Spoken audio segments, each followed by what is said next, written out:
to Real Life Talks. I'm your host, Yvonne Heath, author of the book, Love Your Life to Death, and founder of the I Just Showed Up movement.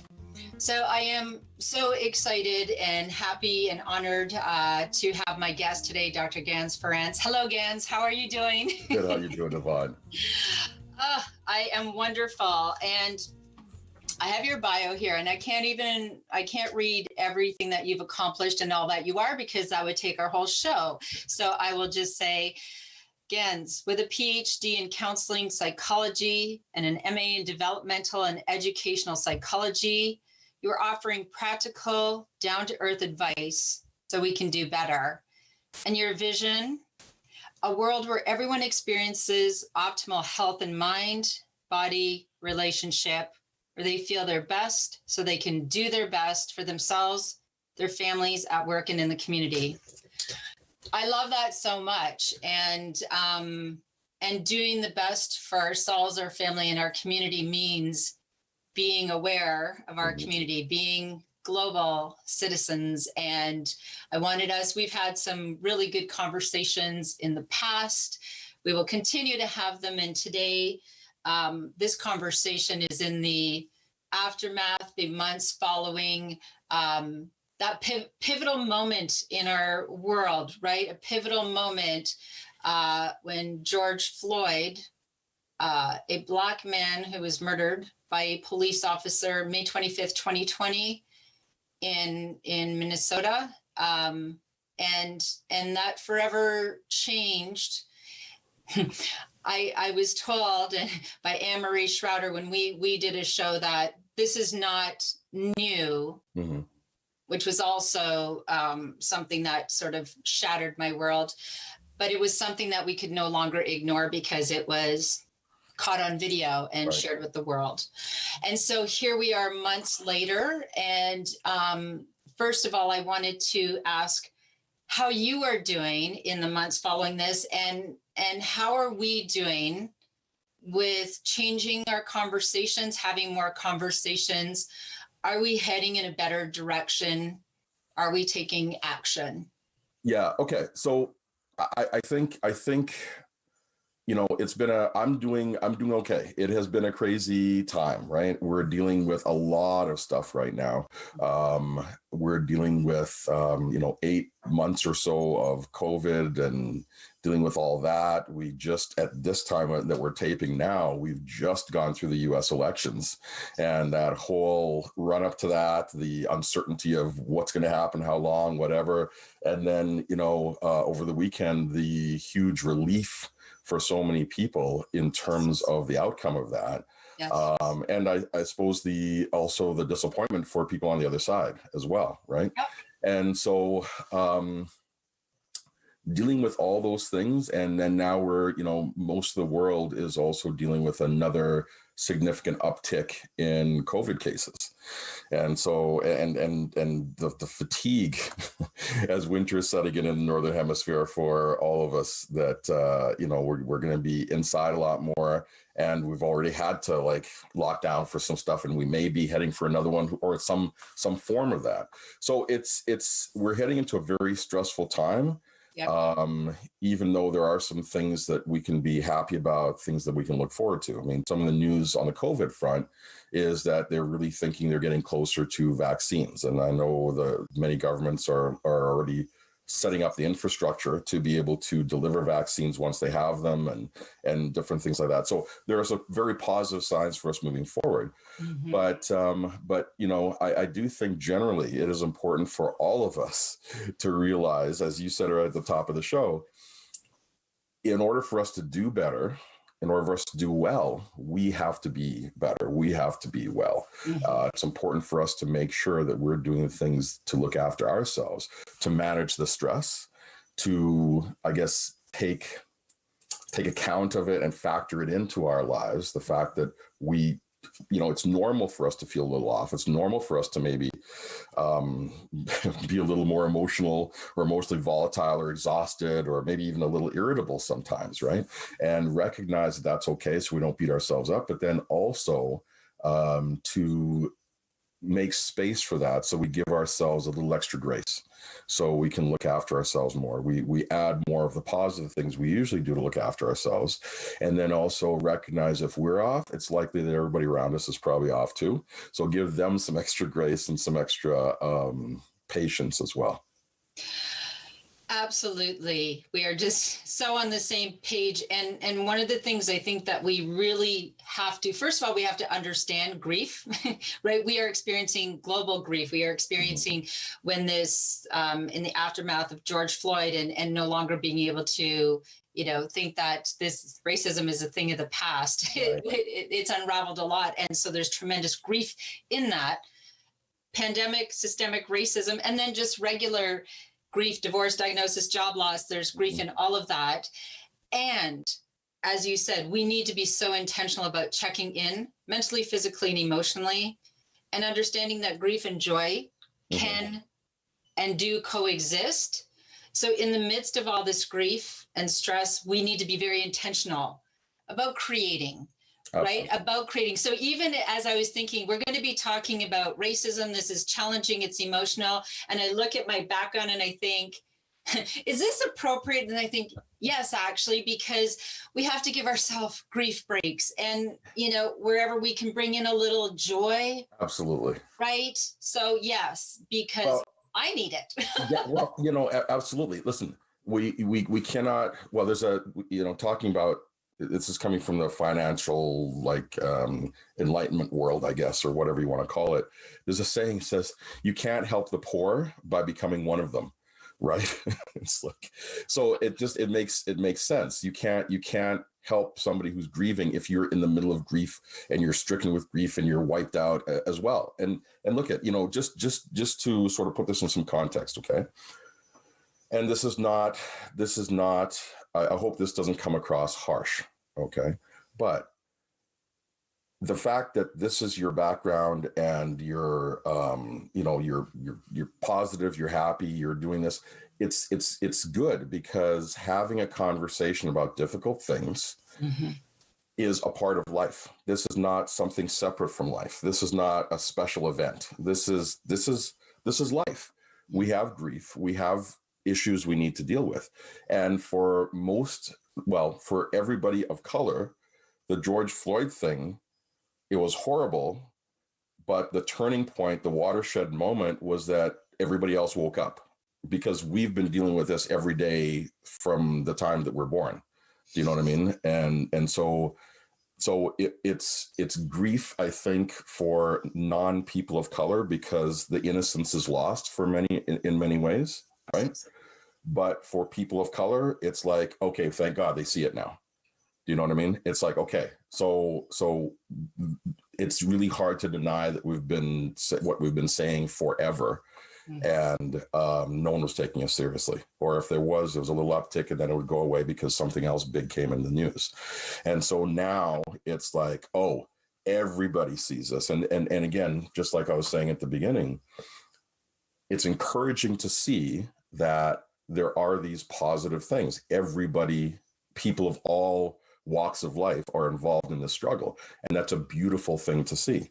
It's a beautiful thing to see when people are asking questions, when we're having these kinds of conversations, Yvonne, about real stuff, because these, weren't really happening before, not in a big way. And now people are actually we're having these conversations. And so it's absolutely appropriate that your background is positive, and we may have some humor as we talk about some of this stuff. And because, we need breaks. It can't just be heaviness and drudgery and the world is terrible and all this stuff the whole time. Because again, as a Black man, as Black people living in the States or anywhere else in the world, every day you got to get up, you got to feed your kids, you got to have some joy, you got to have birthday parties, you got to do all this other stuff in the midst of this, really what everybody's realizing is a horrible context right now. Absolutely. And there's just so much to talk about. And we can't unsee it, right? And that's the thing. Like it's like that before and after that moment. We can no longer just pretend live in our bubble. As I've shared with you before, my bubble was burst. And here's the elephant in the room, even when it's disguised. I'm sorry, Canadians. Yes, we are polite. Yes, we are. We have that reputation. We say sorry for everything. Racism exists and is alive and well in Canada too. Absolutely. It's a global issue. And when should we stop having these conversations? When all Black Lives Matter everywhere by everyone. And for me, there's an acceptance that this is an ongoing conversation for the rest of my life, and helping people to understand. And I'm the first to say, I didn't know, I didn't understand. And so I'm okay with making mistakes. I'm okay with saying, sorry, I didn't really understand, the implicit bias. I mean, I didn't even know that systemic racism. I didn't know. And one of the things that, and we talked about before, that I think is so important, we didn't know, where's my notes? We didn't know because history has been suppressed. Absolutely. Yeah. Right? It's been suppressed. That's why we don't know. There's two reasons. That's one of them. The big thing is history has been like systematically, and this is one of the things that people typically don't talk about when it comes to systematic racism, is the systematic suppression of history and the rewriting of it to favor the people on top. And this is not new, like it happens everywhere, right? But this is a big chunk of it. The historically, the powers that be, and we'll talk about the term white supremacy as a concept, not as an action, right? As a philosophy, right? And really, and I'll say it, but I'll want to qualify it. It's really white, straight, middle-aged, male, cisgendered supremacy. Okay. So, and that does not mean, that term does not mean that every middle-aged straight white man is the enemy. This is not what this means. It means that the system is built to support that concept. And so people have been born into it. All of us have been born into it. No one alive today, nobody created the system. Nobody. Okay. Right. So it's important for everybody to understand that nobody created this system, but we're all born into it, and there are consequences for all of us that were in the system. So it doesn't mean that every white man or every white person or whatever is whatever, because if we think that way, that's just perpetuating the same problem in a different direction. Okay. The idea is that the system is biased, and this is why we have a lot of the problems we have now, because for most of it, everybody just accepted the system, right? Because it was, for many people, it's invisible. It's just, it doesn't, you don't see it. And particularly for white people, it's shocking when you come across acts of racism or the system sort of showing itself, right? It's shocking and it's appalling. But that happens very rarely in a white person's daily life, right? Sometimes even in a lifetime. So in some ways, it makes sense that you wouldn't really see it or wouldn't really believe it, because you'd only see it when something like the murder of George Floyd shows up, and it's like the whole thing is played out, and there's no way for people to be able to make excuses or talk about what happened before, or, well, we didn't see that this had happened or whatever, and you just saw it. And so all of a sudden, this is one of those watershed moments in our culture as humans. Absolutely. And for us to understand, and that's what, for me, understanding systemic racism, okay, it's been in place for many, many years. And when you're talking about the color ladder, I'm okay. So in this system, the white, straight male is at the top in the color ladder, and at the lowest is the Black female, and dark skinned Black female. The darker you are, the worse. Dark skinned Black female. And it's interesting because I'm so emotional because this election made me a mess, and also because it's interesting, before this conversation, I had the opportunity to speak with you and Valerie Shepard, who is a dark-skinned Black woman living in the United States. And I had you both all to myself, two of the smartest people I know. It was an honor and a privilege. And we were having this conversation. And when you talked about that, the color ladder and, wiping at the top and the dark-skinned Black woman at the bottom. And I'm looking at Valerie, and it was just like, it was like a moral injury. I felt this, like it's a moral injury. Like I just felt that wave of shame, and you and everyone, and Valerie, and Marie Schroeder, all of you who are just so gracious in helping us to work together, saying like, don't feel bad for not being marginalized, but maybe help the other guy who is, Right. that other person who is. And I have to just get myself back to that, because I find that so painful, to think that I'm going to do well at the cost of someone else suffering more. That is not the world I want to live in. Right. And I think, well, let's just talk about those kinds of emotions like shame and guilt and those sorts of things, right? So these are healthy emotions, right? These are, all emotions are healthy. They're part of our makeup, and we need to have them.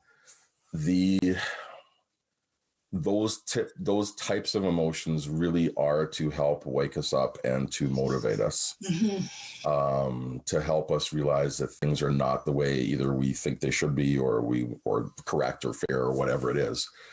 After that, though, they don't really serve much of a purpose, right? And so once you have the message, once you get the lesson, then it's like, okay, all right, now I know. Now what can I do on a daily, regular basis to use this position that I'm in for good, as opposed to just sort of like, hey, this is wonderful, this is the way the world is, and sort of go through life unconsciously or even consciously exploiting it, right? So again, people of color have had to carry around shame and the feeling of being less than for a long, long time, generations, right? Mm-hmm. But that's not useful. That's not helpful. It's not good.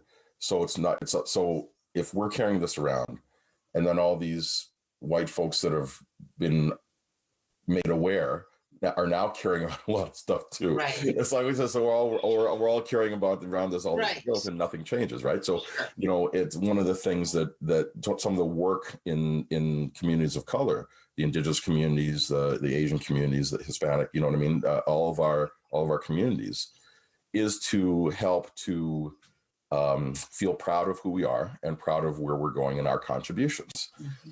But the same thing, I think, needs to happen with the white community now, is to recognize that, you know what, yeah, you were born into a system you didn't create, and yes, you have some privilege, but you didn't do it. Like, I get that there's awareness of, oh my goodness, I didn't realize it was so different for other people. Mm-hmm. Yeah, it is. Mm-hmm. Mm-hmm. So continue the conversation, continue the learning, and look for ways to be inclusive, look for ways to help educate other folks, look for ways to ask questions so that you understand. And then, it's like one of the most healing things, honestly, Yvonne, is conversations like this, right? Mm-hmm. It's when people who have been in the privileged position see it for what it is and actually ask about it and talk about it and say, okay, well, how can I help? How can I do differently? Do you know what I mean? Because there's a validation of what we've been through. There was this idea before of, I don't see color, everybody's the same to me, right? Like the colorblindness, right? And I understand where, like, the motivation for some of that stuff was, we're all the same, we're all equal, and we want to make an equal world. So I understand it's coming from a good place, right? But what it does, though, is it denies the actual experience of people who have not had it. It's not been like that. Mm-hmm. Do you know what I mean? So being able to have these conversations and just say, yeah, no, I recognize that. I see you. It's like, okay, so you've probably had it harder than everybody else, Black woman. I'm really sorry. I never realized. What can we do? Let's talk. How can we help? Right. And like you and I have talked about in the past before this interview, also giving the people who have been marginalized a little bit of space, mm-hmm. because they may not always be open to that conversation when you are. You know what I mean? That like that even the conversation, bringing it up, sometimes you got to be delicate, just like anything else. Mm-hmm. You know, sometimes that can be a little heavy just to be able to talk about that in that moment. Absolutely. And being respectful of that and being okay with asking the questions. And if someone says, I am done talking about this with you, white people, go educate yourselves, and educating yourself. And truthfully, I mean, it's never been easier to educate yourself. I have been watching Emmanuel Acho conversation, hard conversations or with a black man. Yes. Amazing. And there's been some incredible YouTube and books and I'm educating myself. And I think, again, back to that grief and joy, when there's so much grief in the world, we just feel like, oh my gosh, I can't think of one more thing. Yes, you can take breaks and continue to bring the joy in along the way, and just accept that this is a conversation that needs to be had for life. And another aha moment is, Black people didn't create this problem. Mm-hmm. White people did. So it is I mean, I believe it's every human being's obligation to care enough about their society, because another quote from Gandhi, the true measure of any society can be found in how it treats its most vulnerable members. Absolutely. Right? It just jumped out. All these things are jumping out on pages. I've got quotes everywhere, because again, it is our responsibility to open our eyes to every person. And when you feel exhausted by having the conversation, imagine being that person and living it all day, every day. So yes, take breaks and get back to it. Yeah. Well, I was listening to some of the actors in the movie Harriet. I don't know if you've seen it, right? No. Okay, very good source of information for folks. Okay, good to know. Harriet, yeah, about Harriet Tubman. So it was listening to some of the actors. He said, it's tough. It was a tough shoot, right? Tough material, tough shoot, tough weather. And they said, they kept reminding themselves, yes, nothing like what Harriet Tubman actually had to go through herself, right? And so that helped them to put it into perspective, and then motivated them to keep going, okay? So, I will say this. So for the white folks, white people created the system, but no white people today created the system. The white people today and the Black people and everybody else kind of perpetuate the system because it's been running for generations. Mm-hmm. So the responsibility, I would just want to characterize it this way. It's not the responsibility of creating the system why it's incumbent on you to start to break it down and change it, right? Okay. It's more the responsibility of position, I think. So you didn't make it, so you don't have to have sort of guilt around creation of a bad thing. But the position you're in, given that, given the color ladder, you're the ones with the most power, right? You're the ones with the biggest tools to be able to make change, because that's the way the system is run for, several hundred years. And so from that position, you've got positional power that then, if you choose to, if you want to be, balanced and fair and reasonable, then from the position, the position requires that you step in and do stuff to make it different, right? So it's a little nuanced, but I just want to make that clear, because a lot of, some of the pushback we hear, quite frankly, is, I didn't do it. You know what I mean? And it's why should I feel shame? I shouldn't have to hang my head as a white man walking in the world today. I agree. You shouldn't. No one should have to hang their head and feel shame. You didn't create it, but if you want to make a change, you have the power to make the change. Absolutely. There was in the last few minutes, and I'm going to ask you something positive, but I saw on Facebook this morning, ironically, again, Adrian Starks was writing that He says, finds it interesting and disturbing that we focus so much on the color of one's skin that we forget the light of the soul. Mm-hmm. We're on this planet for the human experience. We are not here to judge or harm because of the mere biology of one's skin color in relation to its exposure protection from the sun, because that's why people have darker skin. We're all the same, pretty darn close. We can change the world by changing how we relate to the people in our own world, in our day-to-day living. This is called courtesy and human dignity. I love that. Right? Courtesy It's and human dignity. Yeah. courtesy Yeah. and human, and that's all we're talking about Yes. here. Yes, that's it. That everyone has value and everyone matters. Yeah. People of all colors. And so I knew this would fly by. Are we moving in the right direction? Is there a feeling of positivity moving in the right direction, Ganz? So I would say overall, yes, right? Quotes like that, conversations like this, the awareness that everybody has, you really see governments, large corporations, people really taking up the fight. We're hoping it's not just like, lip service. It's actually going to be some substantial change, but this is what it is, right? So understanding that we all taking that quote and really looking at how do we see that humanity in the other individual without denying the experience that they may have gone through, right? Their experience, what they've had to live with, helps to make them who they are. So we need to see that, but that's part of their humanity.